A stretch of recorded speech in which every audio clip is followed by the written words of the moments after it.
Welcome to Dr. Warrick's podcast channel.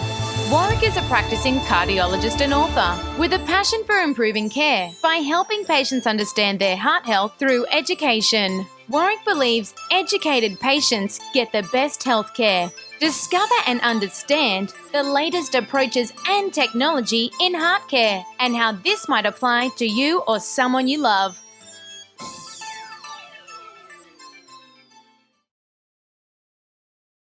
Hi, my name's Dr. Warrick Bishop and welcome to my podcast and videocast station. And today I'm absolutely delighted to have with me Angela Peris, who's a registered nurse who's been specially trained in cardiac and intensive care nursing and has a special interest in the holistic well-being of patients who are going through a cardiac health journey. Angela's all the way from country New South Wales, joining me today. Thank you so much for being here, Angela. Thank you, Warrick. Thank you, Dr. Bishop, for inviting me. Angela, for today, you're more than welcome to call me Warrick. Okay, all right. Look, Angela, what I thought I'd like to do is ask you to share with me a story that you've touched on that's occurred as part of your own personal experience in cardiology and the amazing coincidences that can occur. And I'm not going to say too much because I know a fair bit of the story, but if I recall, there was a resuscitation that you were involved in. Can you tell me more about that? Yes, Warrick, it was about late 1990s that I was working in intensive care unit in one of the leading teaching hospitals in Sydney. And after a very busy evening shift, I was trying to slip through the back door to the car park. It was about 4 to midnight when the supervisor came and said, "Angela, we need you. We have a cardiac arrest in emergency department." So I went back to the intensive care unit. I sort of grabbed the doctor. I said, "You're coming with me. We're going to resuscitate someone in emergency." So when we got there, there was a young man, probably in his late 30s, early 40s, with ambulance officers and nurses around performing CPR. So we did resuscitation, and we, gave him all the life support drugs, defibrillated him many times, and was unsuccessful. He kept going back into a ventricular fibrillation. So we worked on him for about 40 minutes, and the doctor was happy to call it off and pronounce him dead. So he said, the ambulance officers had worked on him prior to bringing him to the hospital, and we've already done 40 minutes of resuscitation. He's not responding. Angela, what I'll add in there for the people who are listening who almost certainly wouldn't have had this experience is it's an incredibly emotionally charged situation where we, as the medical team, we have to know really when enough is enough. You can't resuscitate someone for 24 hours, 36 hours a week. It becomes silly, if you like. But similarly, we can't just give up after 30 seconds. Because we can resuscitate people after several minutes. And so there is a time where someone who's responsible for that cardiac arrest has to make, as you're referring to, a call and say, look, we're going to stop now for what appears to be the likelihood that we just can't bring this person back. So it's a big deal. So go on, keep telling us more. It is. It is a very as you said, it's a very emotional decision you have to make in his life. So when he asked me, I just said to him, "Could you please give me one more chance?" And he said, "All right." So I put the paddles on his chest and gave him one last shock, which reverted him to sinus rhythm, sinus tachycardia, and he had a cardiac output. Wow. So it was just... Listening to you puts the hair up on the back of my neck. I can't begin to imagine how you felt, but there must have been serious elation adrenaline, elation, amazing. Yes. And It was amazing. I guess the important thing was that he'd had good CPR up until that point, because with good CPR, good compression of the heart, there's a very good chance he may well have had good perfusion to his brain and therefore a good recovery. Tell me more about how he went, Angela. Exactly. So at that time, we stabilized him, took him to intensive care unit, organized a bed for him, admitted him. But it was about after 2 o'clock when I left the hospital. But all the way home, I was thinking, did I do the right thing? Would he have brain damage? Was this the right decision? So it really couldn't, kept me awake that night. And a couple of days later, when I came back to the hospital, I could see this lady calling me to the room.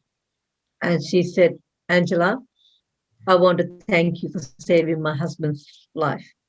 And he was sitting up there having a cup of tea. And I was just amazed to see him sitting there. He did blame me for burning his chest from that sort of stuff brings tears to your eyes. Oh, it does. It does. It's very emotional. And actually, what was more emotional was that evening, his daughter walked in her bridal to see the father down the aisle. So this cardiac arrest happened 2-3 days before his daughter's wedding. Wow. So that was very emotional. Unbelievable. She was so happy to at least have the father, even though he couldn't walk her down the aisle, but he was alive. So it was very important to her to come and see him. And that was fine. 4 years later, a man was brought in from emergency department. He was taken to one of the rooms in intensive care unit. And the nurse who brought him came to me and said, Angela, that man I just brought in wants to see you. So I walked into his room and he said, Angela, you saved my life 4 years ago. And I wasn't sure which life I had saved. So I asked him what happened. He said, remember my daughter got married a couple of days later. I said, oh, right, yes. So he said, we talk about you all the time. We're so thankful. Everyone in my family knows you because we can't thank you enough. It was just an amazing feeling to know that you have changed someone's life with one shock. And he boasted that he had 2 grandkids as well. And so it was very, very happy family unit. Because we often forget that when we're dealing with a person in front of us, that person is not alone. They have a mother or a father, a brother, a sister, a loved one. They may have children. Yes. And we're really not just dealing with an individual patient in isolation. So often we're dealing with an entire family unit and the obligations and the interconnectivity of that.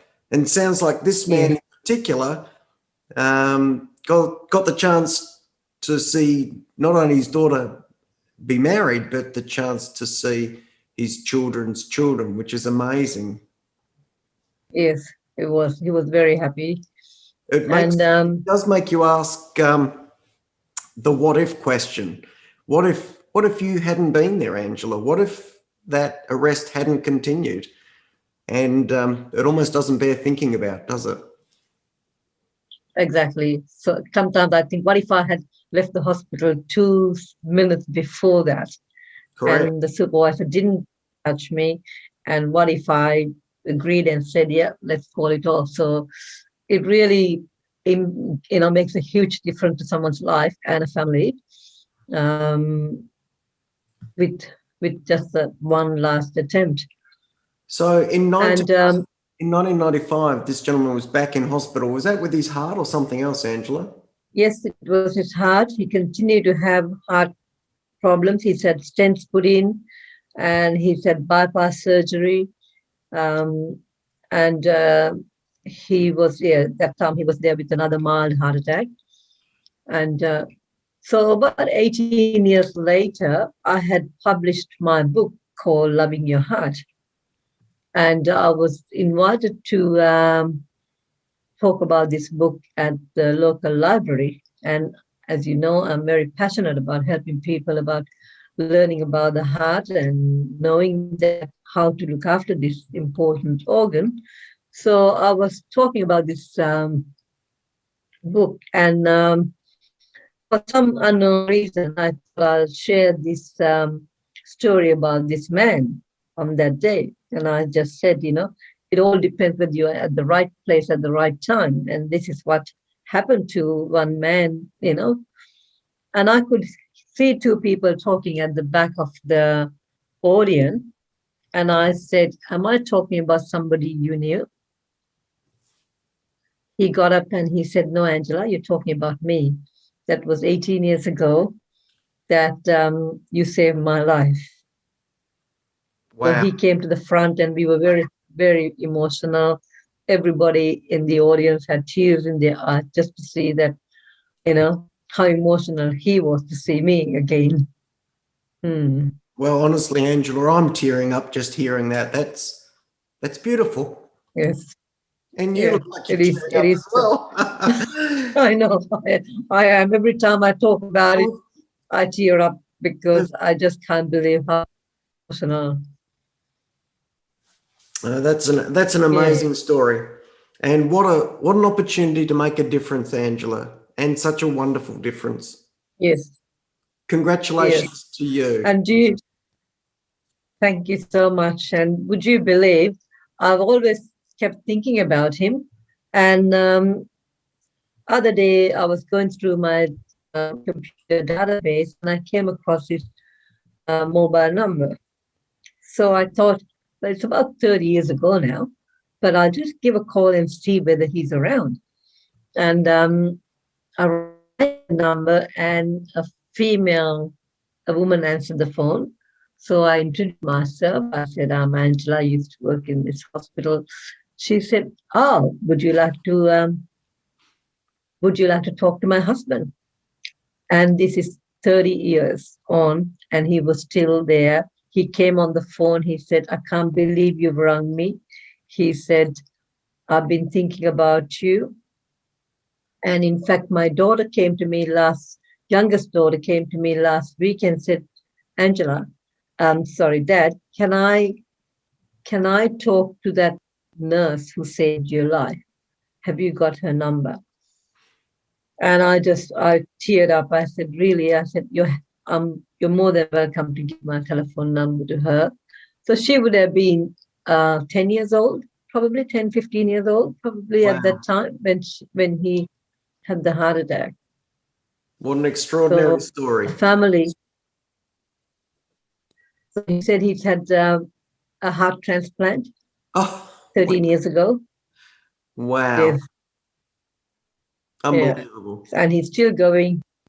He's still got a lot of bit of heart failure, some kidney failure.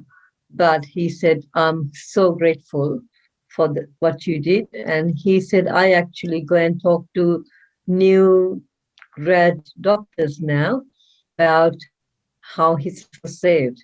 So an amazing story. I just, I feel when I think of that, if you look at it spiritually, I feel that that was my purpose, was to give somebody 30 years of extension of life. I feel that I fulfill that. What an exceptional gift to be able to give someone, Angela. Look, I'm going to have to wrap it up there because we've really covered a fair bit of time. Yes. But thank you so much for sharing that. I know that anyone listening to this will be moved by it. I'm a bit teared up from it because it's an amazing story. And the chance, yes, I can see that. The tangible opportunity to really know that you've made a difference in someone's life like that is extraordinary. And I think it's why we do our job. And for this man, such thin threads and such a difference. His alternate path would have been so different had it not been for you and your belief and hope. So congratulations on such a great input to someone's life. Thank you. Thank you for sharing. Thank you. I'm going to say goodbye now. For those, Yes. I hope you got something out of this beautiful story. Thank you for joining us. Till next time, look after yourselves and please don't die from a heart attack. Goodbye. You have been listening to another podcast from Dr. Warrick. Visit his website at drwarrickbishop.com for the latest news on heart disease. If you love this podcast, feel free to leave us a review.